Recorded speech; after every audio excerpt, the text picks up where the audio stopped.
Mga kaibigan, isang magandang umaga sa inyong lahat. Narito na ang isang programang inyong mapapakinggan. Hatid sa inyo ni Mel Elizalde, batikang broadcast journalist, sa kanyang pagtalakay sa mga napapanahong balita sa loob at labas ng ating bansa. Gayon din sa pagbibigay ng mga kalaman na kanyang tinipon tungkol sa kalusugan, ekonomiya, agrikultura, pangkabuhayan, politika at ang sitwasyon sa katahimikan ng bansa. At ngayon, narito na ang guro ng palatuntunan, Mel Elizalde.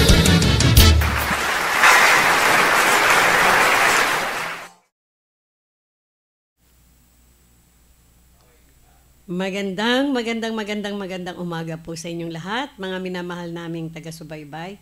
Good morning po talaga sa inyo at ngayon ay nagkapalad tayo magkaniig ngayong umaga dahil parati na lang tayo sa hapon because of, alam nyo, ang daming ginagawa. Ngayon po ay magtatalakayan tayo at napakaganda ang ating pong tatalakayan. Pero bago yan, welcome po dito sa ating studio, IB Talakayan, siyempre. At sa ating pong programang IB Talakayan from Elizalde Broadcasting, no? With your host, Mel Elizalde po. Minus, siyempre, yung ating great na kapartner dati, hanggang ngayon ay hindi pa natin nakakaniig muli. Walang iba kundi si Mr. Asintado Samuel Gabot. Tapos sabi ho niya ngayon, great morning to all and Happy New Year. Same to you po, sir.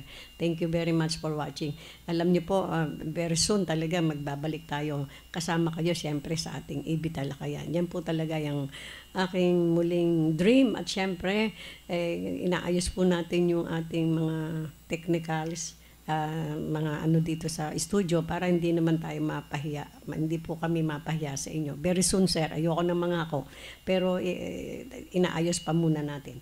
Ngayon pong umaga, this January 2, 2024, ikalawang araw ng bagong taon. Happy New Year po sa inyong lahat at sana po maganda ang dating ng Happy New Year sa atin, no? Magandang umaga daw po kay Hilde Yala. Wala pa ho si Sir Hilde. Baka bukas pa yun, bagal lumakad. Pero pakakarating po, sir. Siyempre, ngayon po ang ating tatalakayin ay yung 14.8 trilyong utang, no, pesos na ni Juan de la Cruz na World Bank. No? Ang laki, Sus Mario Josep. No? Yeah, gaano kalaki utang natin? Yun na nga po, 14.8 trilyon na piso. At kung isipin ho natin, yung bilyon lamang, hindi na tayo magkandara pa ng kabibilang, nasa trilyon pa pala. No? Yun ho. Pero ang tanong, bakit ganun kalaki? Saan ginamit ang perang yan? No? Pero alam niyo po, magbabalik tayo sa kasaysayan kung bakit po tayo nagkautang-utang. Paano nagsimula ang utang natin sa World Bank at ano ang dahilan kung bakit po tayo nagkayutang-yutang at hanggang ngayon lumaki, wala naman tayong mga giyera dito, di ba? Katulad ho noong tayo ay nung World War II, hindi ba? Nagkadurog-durog, hindi ba?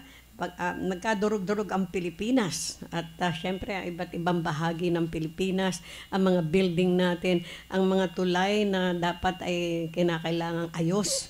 Ay lahat po ng iyan ay kinakailangan na maiayos para sa pagbabago ng ekonomiya para makatayo muli. Yan po yung istorya ng pagkakautang no, di ba? Pero ang sabi nga po, pagkatapos nga po ng World War II, binuo ng World Bank International Monetary Fund. Ito po, para saan? Yan. Para nga po doon sa mga nasira-sirang mga bansa na nagkaroon ng giyera. No? At ang sabi nga po, isa doon ay ang Maynila na durug-durug. Nakita nyo naman hanggang ngayon, yung ibang, ibang gusali dito sa Maynila, lalo na dyan sa may mga kasaysayan ng Maynila. Ano bang lugar yung pinuntahan natin? National Museum, hindi pa masyadong talagang naibalik yata sa dati. Pero maganda ang ating mga gusali. Ay mga tulay na pinaghiwalay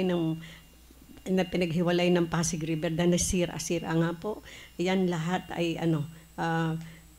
ano nga po, kasi ginyera tayo ng Hapon di ba? Pero pwede ba nating singilin ang Japan?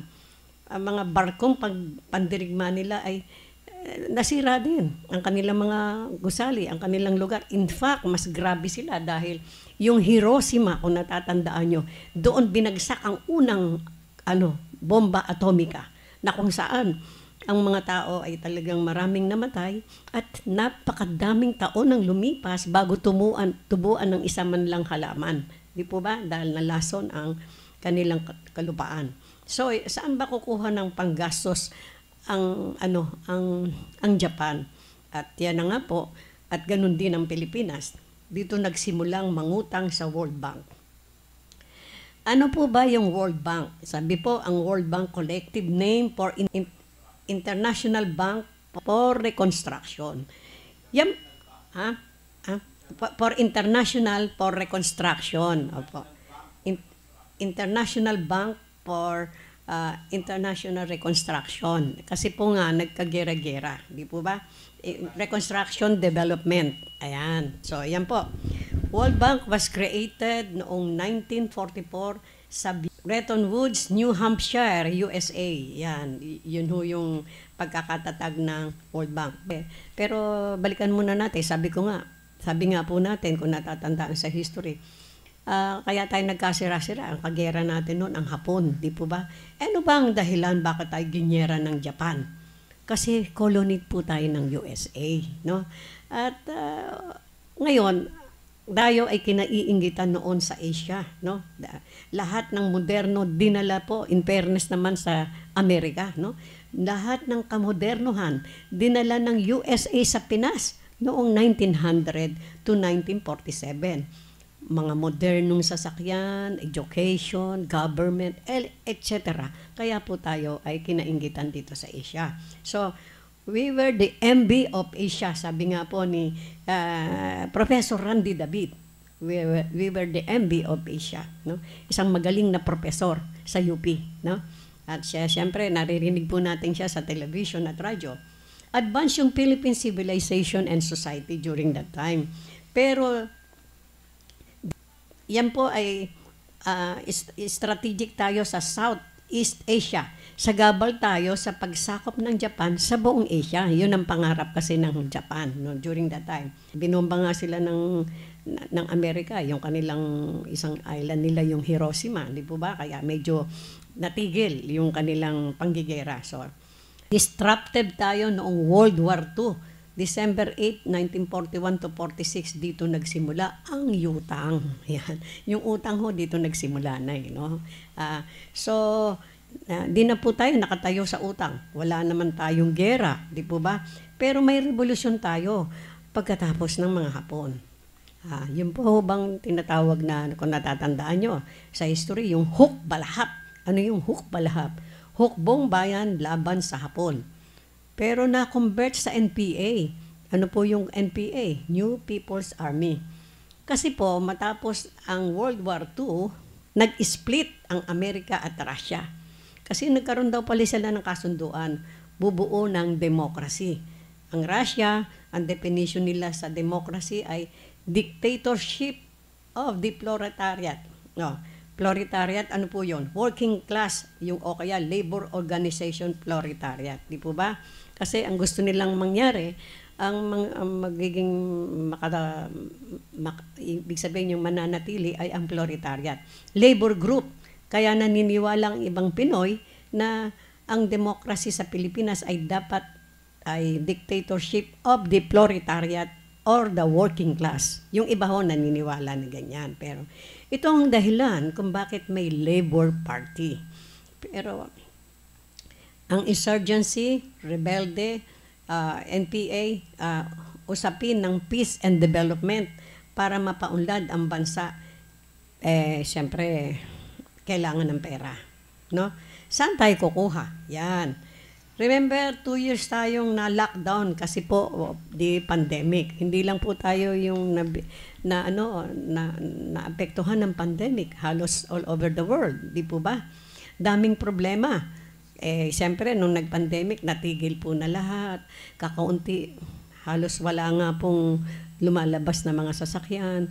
Alam niyo po ba na nagkamura-mura ang gasolina, no? Naalala ko, naggagasolina ako sa kotse ko ng 35 pesos. Nangyari ho yun per liter, di ba? At pag dinadala ko po yung sasakyan ko, lalabas lang ako sa namin, doon sa lugar namin. Ako hinaharang pa ng mga barangay danod, no? Sasabihin, saan po kayo punta? Teka, ba't mo pinapakilaman ko saan ako pupunta? Ma'am, bawal ho yan nakasasakyan naman ako, tsaka naka-face mask ako. Hindi po pa pwede, ang higpit po talaga. Pero ang sabi nga, kasi nga ho, tayo ay dinalaw ng pandemic na kung saan ay nagkawindang-windang ang ating ekonomiya. Marami po ang masyadong nahirapan, walang trabaho. Kung kaya tumaas ang krimen. Siyempre, pag wala hong trabaho ang mga tao, tataas ang krimen. Magnanakaw ang mga tao. Hindi ba? Kasi alam niyo po, iba mag-dictate ang sikmura ng tao. Pag nagutom yan, wala kang ibibigay, talagang nanakawan ka niyan. Di ba? Para mabuhay.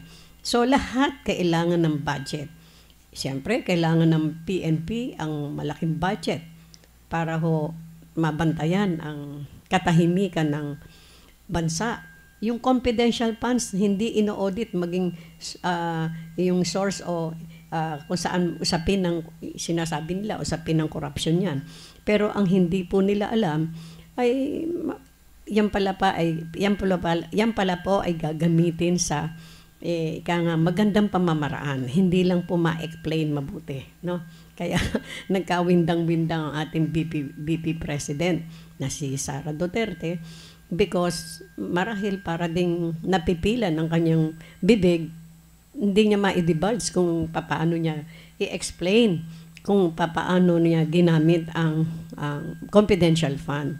But then, wag ho natin paniwalaan na ang isang tao ay nagbaldas ng ganito, ganon. Di po natin alam Ngayon na tayo po ay nag-research, nalalaman po natin na there are secrets dito sa Pilipinas na dapat ho manatiling secrets habang hindi pa napapanahon. Di po ba? Kung kaya't may mga confidential funds pala. Yan po.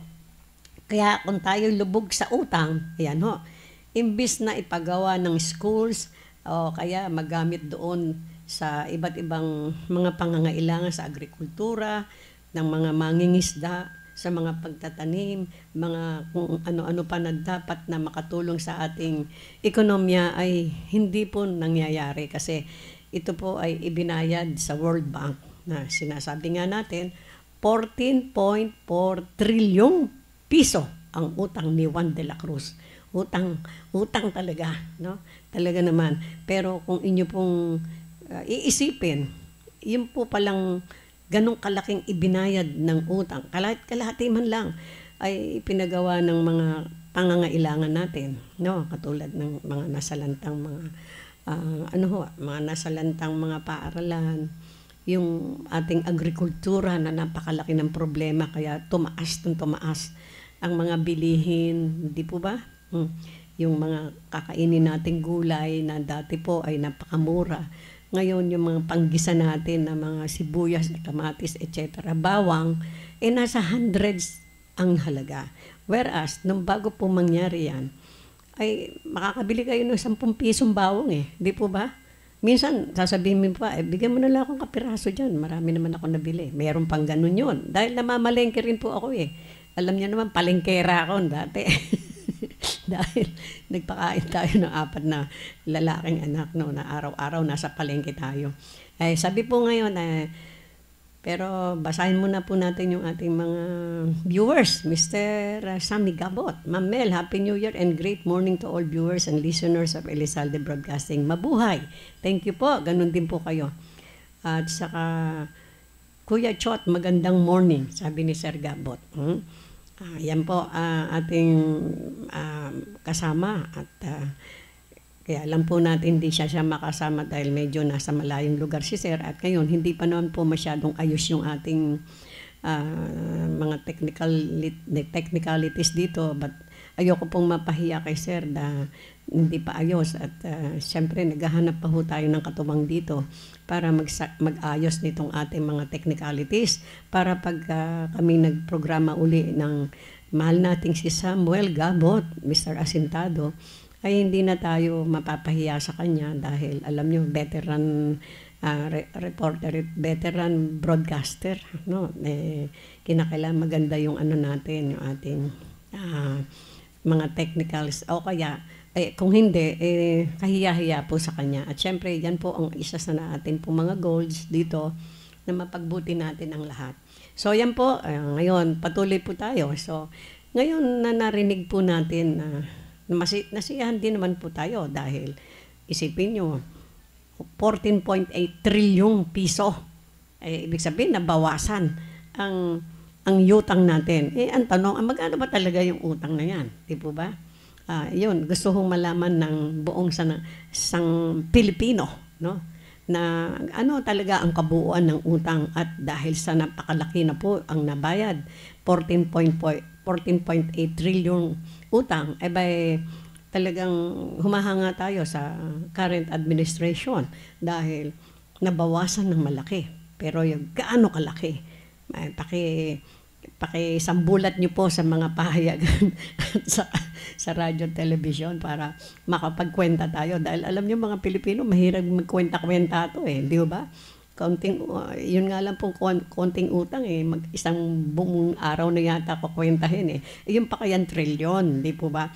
Nasisiyahan po ang sambayanan dahil unti-unti nakakabayad po tayo sa World Bank. Hindi yan unti-unti, ang laki niyan di po ba?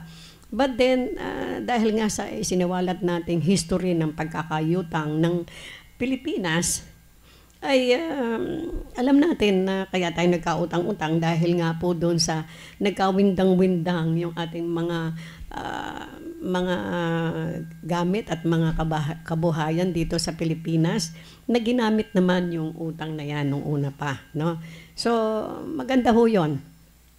Pero sana nga po naman, hindi naman sa pinangungunahan natin ng ating pamahalaan, sana yung kalahati ibinigay naman niya dun sa mga masigit na pangangailangan natin, lalo na sa agrikultura, hindi po ba? Kasi masyadong mahal ang mga bilihin, ang mga gulay natin. At ganun din ang mga delata, no? Alam niyo po, bago magpasko, yung mga sardinas, kasi sanay tayong kumain ng sardinas, no? May mabibili ka pang less than 20 pesos.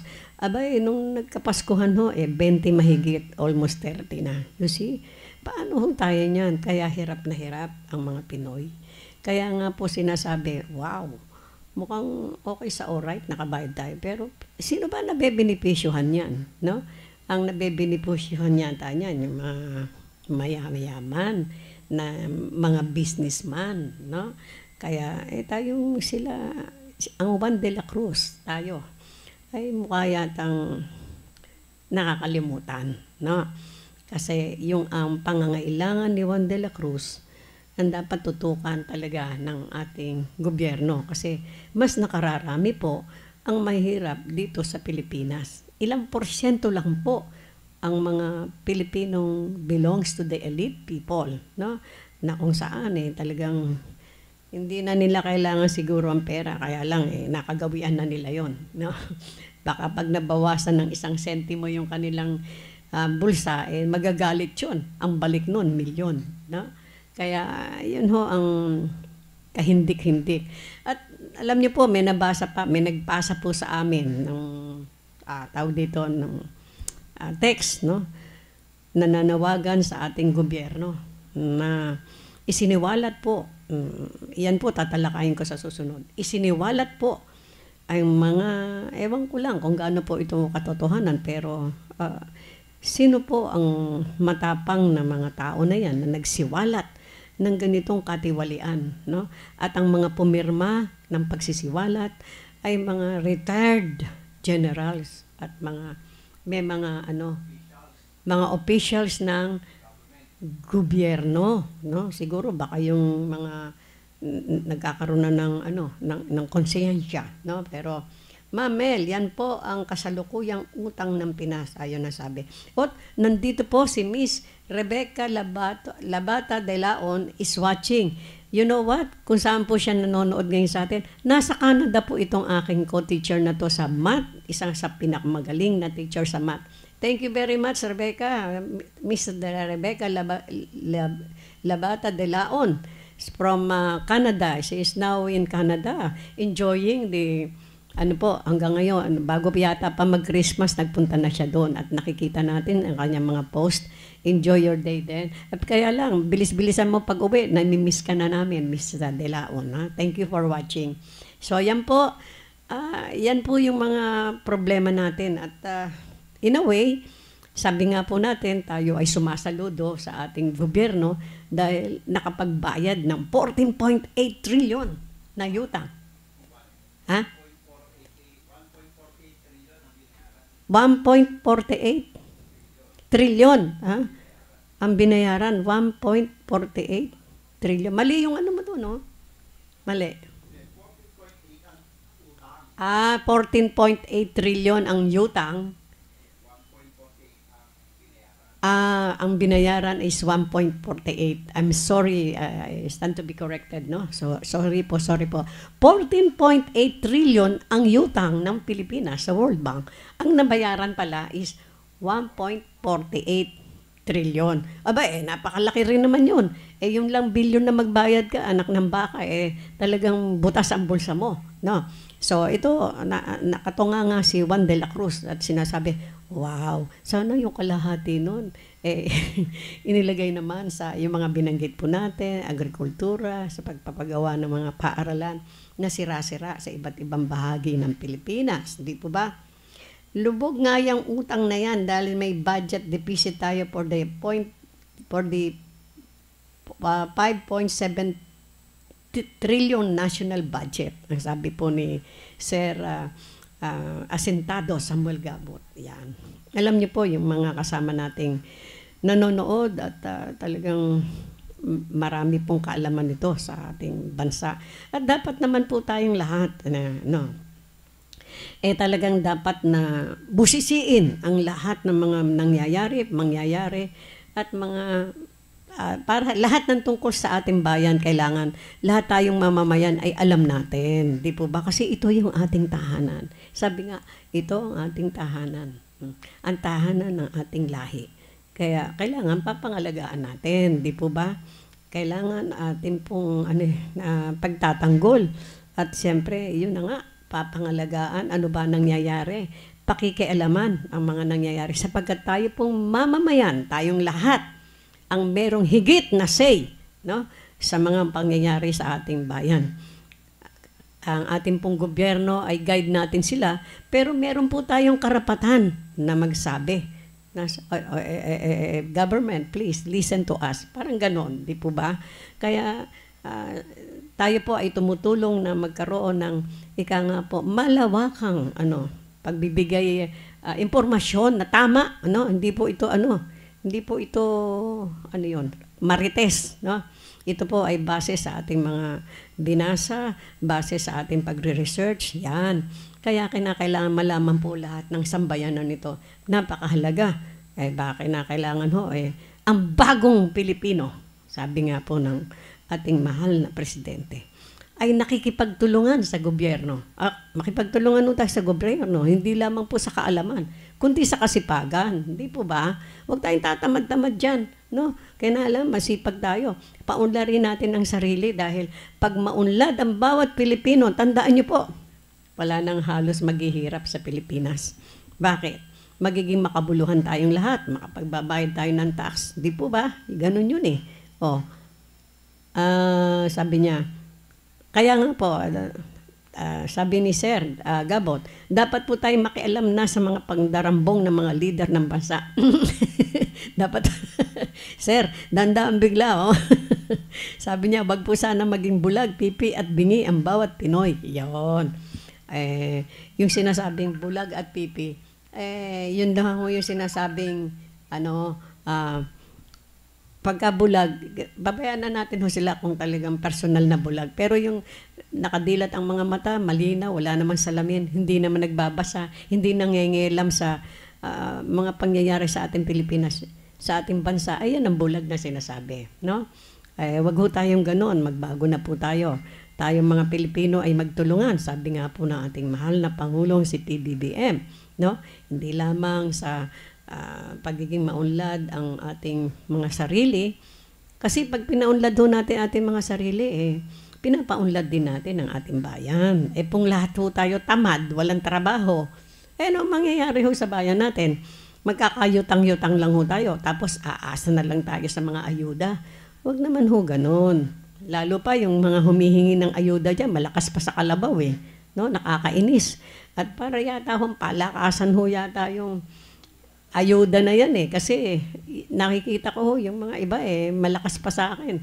Nagkakaayuda samantalang yun ho talagang kinakailangan ng ayuda, hindi makakuha-kuha. Ang dami-dami requirements na sinasabi. Mangyari po lamang na bigyan nating pansin ang mga bagay na ito para yung ating bansa ay patuloy ang maging maayos at magaling na bansa. Sabi po ni Sir Madrid Eduardo, sabi? Magandang umaga, Ate Mel Elizabeth. Imelda po. Ate Mel Imelda, hindi po Elizabeth. Thank you so much, sir. Magandang umaga kay Kuya Chot. At sabi po ni Sir Jerry Games, bawat Pinoy may utang. Ay, totoo po yan. Di pa nga pinapanganak, sir, may utang na no? Di ba? Nasa, pa lang, nasa sinapupunan pa lang, may utang na yan. Sa laki ng utang natin, no? So, yan po, mga minamahal nating taga-subaybay. Gusto ko rin pong kumustahin ang ating mga minamahal na kaibigan, Dr. Loida D. Diaz, ang isa sa pinamagaling na principal sa secondary dito sa Maynila, si Dr. Loida D. Diaz. Ang mapalad po kami dahil naging principal namin yan. At ang kasalukuyan namin principal, si Sir John Butch Locara. Sir, good morning po. Kumusta po kayo, sir? Thank you very much po sa inyong tulong noong December 13. At syempre, yung sangkaguruan natin dyan sa Arellano na pinamumunuan ni Miss Leia, Magsino ba yun? Magsalin. Oh, I'm sorry, Miss Leia Magsalin and Miss Norberte. No? At of course, ang ating pinakamamahal na kaibigan, ang isa sa pinakamagaling na guro dyan, walang iba kundi si Miss Eunice Abanto. No? Talagang hanggang ngayon, siya po ang namamahala dyan sa ating kooperatiba sa paaralan. At syempre, si Miss Alcalde, no? Yan. Kumusta kayong lahat dyan? At thank you very much. Pasensya na kayo sa medyo naantala yung ating mga bayarin. At any rate, we tried our best na before the year ends, 2023, we were able to pay all the debts no nangyari nung nakaraan. Paumanhin po muli. Sana hindi na po mauulit yan. We're trying to do that. So, yan po, mga minamahal nating taga-subaybay. And I want to say hello to Ma'am Antonieta Ditapang, of course, to Architect Mike Guevara, our good friend, and Mr. Chairman Ray Buendia. Okay, nakatatawag lang. Sabi, bukas daw sigurado darating siya. Kaya humanda po kayo. May bago tayong topic sa, ngayon? Divine Wealth. Yung Divine Wealth na yan, pinag-uusapan halos ng lahat. Baka sakaling ma-engkas na yan, Divine Wealth na yan. Naku, Merry Christmas at Happy New Year talaga tayo. Di ba? Ayan ho. So, yan po mga minamahal nating taga-subaybay. Maraming salamat po muli sa inyo. At syempre, I want to say hello to Mr. and Mrs. Lorenzo and Virgie Kuyugan from Singapore. Ngayon po, nasa Singapore sila, itong aking mga magagaling na kapitbahayan sa Pasita. And of course, ang ating pong dakila at mabait at magaling na leader, Chairman Romulo Ilagan. Sir, thank you so much po. Salamat po sa inyong lahat. At lahat po ng mga kapitbahayan natin dyan. Of course, ang doktora ng bayan ng Pasitawan, walang iba kundi si Dr. Patrocinia Binaray Artus. Thank you, sir. Thank you, Doc. Doc, kumusta po kayo? No. Yan po, at ang mga lahat ng kapitbahay natin dyan, may bago po kaming kapitbahay na abogado dyan. Kalimutan ko lang yung apelido, I'm sorry. At yung aking komadre at kumpare na galing ng Guam, yan. Hindi ko kayo nadadalaw kasi umaga pa lang umaalis na ako, gabi na ako nakakarating. But then, andito kayo sa aking puso. Hanggang sa muli, mga minamahal nating taga-subaybay. And of course, I want to say hello to Miss Emily Molo, na talaga ng travel. Talaga nainggit ako, sana all. No? At thank you very much doon sa ipinadala mong magandang mga impormasyon. Tatalakayin ko yan bukas. No? At napakaganda niyan. At sana malaman natin kung sinong source niyan. No? But then, ito pa ho, meron pa tayong sasabihin sa inyo. Dahil dumating na po, ay bago na ating taon ngayon, bago na rin dapat yung ating mga pag-iisip. No? Dapat puro sa kagandahan ng ikauunlad ng bayan, ng hindi lamang pansarili kundi sa bayan. Yan ang dapat nating aim. Kasi po yung mga salapi na inaano natin, yung gusto nating makuha, hindi yun natin madadala sa kamatayan yan. Kailangan ho yung makabubuti para sa lahat. At sana po tayong lahat ay magkaroon ng magandang kalusugan. Lahat po tayo, hindi lamang ang mga Pilipino kundi sa buong daigdig. At syempre ating mga leaders, hindi lamang ating leader na ang ating magiting ng Presidente PBBM, kundi ang lahat ng leaders ng bansa ay magkasundo-sundo na sila sa ikabubuti ng daigdig, sapagkat ang daigdig ay binigay ng Diyos para sa sangkatauhan. Huwag po nating sirain. Ayan po So maraming salamat po, at don't forget to like us, follow us, and subscribe us sa ating pong YouTube channel at sa ating pong Facebook channel. At syempre, don't forget, I always say, I love you all. Bye-bye.